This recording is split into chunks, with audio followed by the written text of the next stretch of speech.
अगर बाला साहब ठाकरे की थोड़ी बहुत सहानुभूति बची है राज ठाकरे के साथ, तो वो सहानुभूति अंततः महायुति को मिलने वाली है भाया राज ठाकरे मन से। और भारतीय जनता पार्टी और एकनाथ शिंदे की पार्टी और एनसीपी, ये सब मिलकर के राज ठाकरे को प्रोटेक्ट करने में लगे हैं, उनको बढ़ाने में लगे हुए हैं। जाहिर है मन से भी अपना राग अलापेगी। अब वो शिवसेना तो है नहीं, असली शिवसेना तो अब हो गई है एकनाथ शिंदे की। तो एकनाथ शिंदे की शिवसेना मन से राज ठाकरे का, एनसीपी अजित पवार का और भारतीय जनता पार्टी का अपना। भारतीय जनता पार्टी अकेले 105 सीट पर है अभी आज के दिन में, और उसको चाहिए कितना सीट? 144 सीट।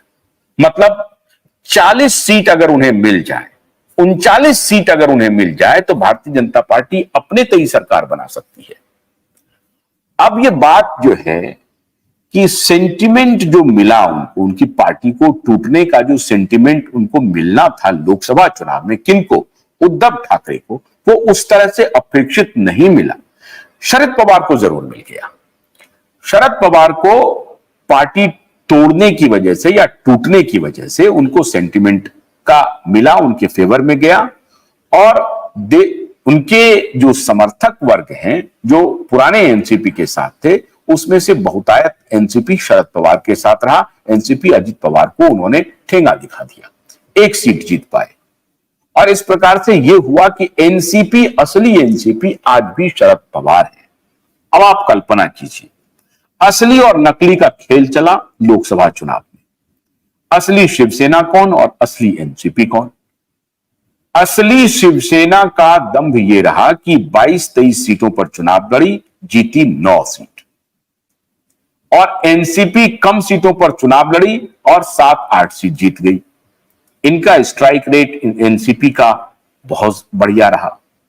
ऐसी स्थिति में शरद पवार, जो एक कद्दावर नेता है महाराष्ट्र के, शरद पवार उनके लिए रास्ता खोल दें। किनके लिए साहब? ये रास्ता उद्धव ठाकरे के लिए खोल दें, बाप बेटे के लिए खोल दें। क्यों भाई? आपने क्या है? आपने क्या है? क्यों खोल दें रास्ता? अच्छा, अब ये दोनों बाप बेटे की परेशानी ये हो गई कि शरद पवार ने मना कर दिया, कांग्रेस पार्टी ने मना कर दिया,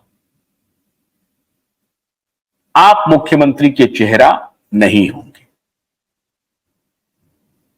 मैंने पिछले वीडियो में आपको बताया था कि किस प्रकार से दिल्ली में दर दर भटकते रहे।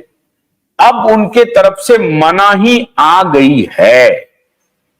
अब जब मनाही आ गई कांग्रेस की तरफ से और शरद पवार जी की तरफ से, तो बाप बेटे ने दूसरी एक चाल चली।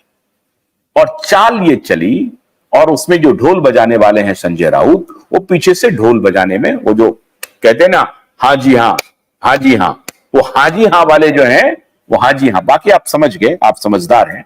तो हाँ जी हाँ वाले जो है वो ताली बजाना शुरू कर दिया। चाल क्या चली? चाल ये चली कि कोई बात नहीं, अगर मेरा नाम नहीं आता है मुख्यमंत्री के उम्मीदवार के लिए, तो मैं कोई मुख्यमंत्री पद का लोभी नहीं हूं। अब देखिए बेईमानी, देखिए बाप बेटे की, और बेशर्मी भी, बेईमानी भी और बेशर्मी भी। पहले तो अपने नाम के लिए इन्होंने लॉबिंग की, नाम पर बात बनी नहीं, तो इन्होंने एक दूसरी चाल चली। अब दूसरी चाल क्या है कि मैं लोभी नहीं हूं, मुझे पद का लोभ नहीं है, मैं पद के पीछे नहीं भाग रहा हूं, मैं तो सिर्फ ये चाहता हूं कि चुनाव पूर्व किसी भी व्यक्ति का नाम मुख्यमंत्री के लिए घोषित हो जाए। अब ये दांव चला कांग्रेस और एनसीपी में कॉन्फ्लिक्ट कराने के लिए कि देखते हैं ये दांव चलते हैं, इस पर क्या होता है।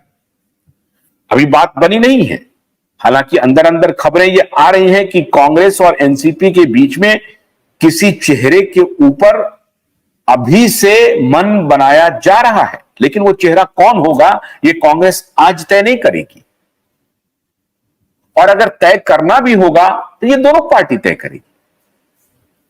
तो ये सज्जन ने क्या किया बड़ी चतुराई से कि एनसीपी और कांग्रेस पार्टी को और महाअघाड़ी को चुनाव पूर्व किसी व्यक्ति के ऊपर निर्णय कर लेना चाहिए कि यह व्यक्ति हमारे मुख्यमंत्री का चेहरा होगा।